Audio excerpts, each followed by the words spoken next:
no gold is not enough.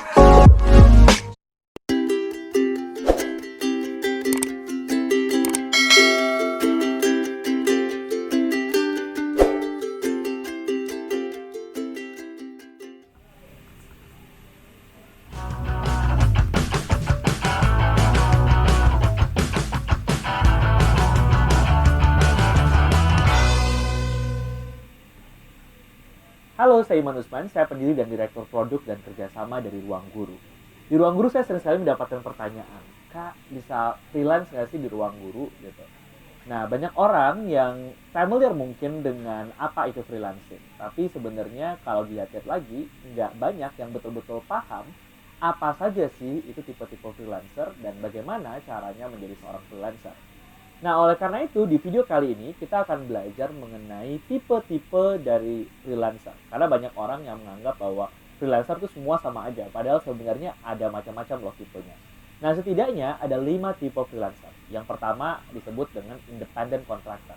Independent contractor itu adalah orang yang bekerja di satu bidang, tapi proyeknya macam-macam secara bersamaan. Misalnya seorang freelance writer. Biasanya dia punya project menulis macam-macam. Misalnya menulis buat majalah, menulis misalnya rubrik buat koran. Dia bisa juga menulis buat website atau blog sebuah perusahaan tertentu dan lainnya. Jadi biasanya freelancingnya itu berdasarkan jumlah tulisan yang diproduksi. Nah, ini contoh dari seorang independent contractor. Tipe yang kedua adalah moonlighter. Moonlighter ini adalah orang yang sebenarnya punya pekerjaan tetap sehari-harinya, tapi setelah itu dia mengambil sebuah freelance job, sebuah pekerjaan sampingan. Contohnya apa? Contohnya seorang guru.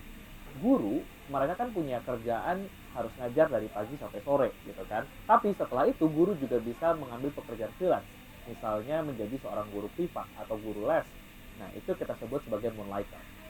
Atau contoh lainnya bisa juga seorang engineer yang bekerja di sebuah perusahaan teknologi. Dari pagi sampai sore dia bekerja di perusahaan tersebut, tapi malamnya dia bisa mengerjakan misalnya proyek membuat website untuk klien tertentu.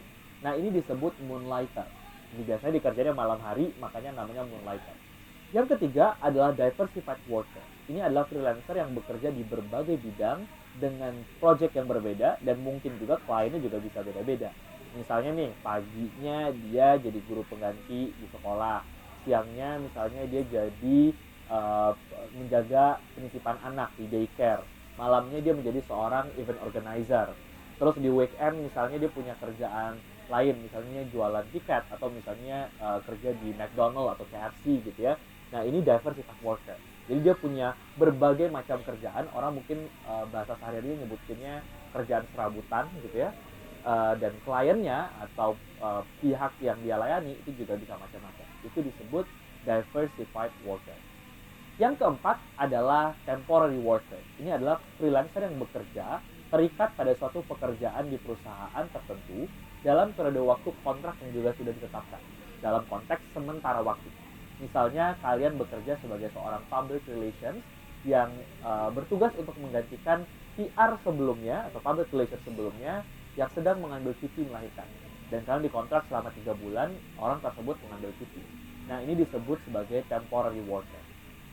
Tipe yang terakhir adalah freelance business owner. Ini adalah orang yang punya pekerjaan sehari-hari tetapi memiliki usaha yang dia kerjakan di luar dari pekerjaan utamanya. Misalnya kalian bekerja di perusahaan sebagai seorang marketing, atau misalnya bekerja sebagai seorang engineer gitu ya, atau content writer, apapun itu, tapi di luar pekerjaan kalian ternyata juga memiliki bisnis sampingan. Misalnya memiliki cafe atau jualan online shop di Instagram, atau apapun itu. Nah, tapi kalian yang punya bisnis sampingan tersebut. Jadi ini disebut sebagai freelance business owner. Nah, kenapa sih kita belajar kelima tipe tadi gitu ya? Karena sebenarnya ada banyak ternyata jenis-jenis dari freelancing job. Jadi bukan cuma satu aja. Nah, dengan mengetahui tipe-tipe tadi, kalian mungkin bisa berpikir kira-kira freelance job yang sesuai, yang cocok buat kalian itu seperti apa. Tergantung dengan kondisi kalian sekarang. Jadi bukan berarti yang namanya freelance itu belum tentu nggak punya kerjaan tetap ya. Atau misalnya kalau yang namanya freelance itu belum tentu misalnya harus dikerjakan di siang hari aja, tapi bisa macam-macam bentuknya. Jadi semoga membantu ya. Nah, di video selanjutnya kita akan belajar apa sih keuntungannya menjadi seorang freelancer, dan ada nggak sih sebenarnya kelemahannya. Jangan kemana-mana, langsung aja ke video berikutnya.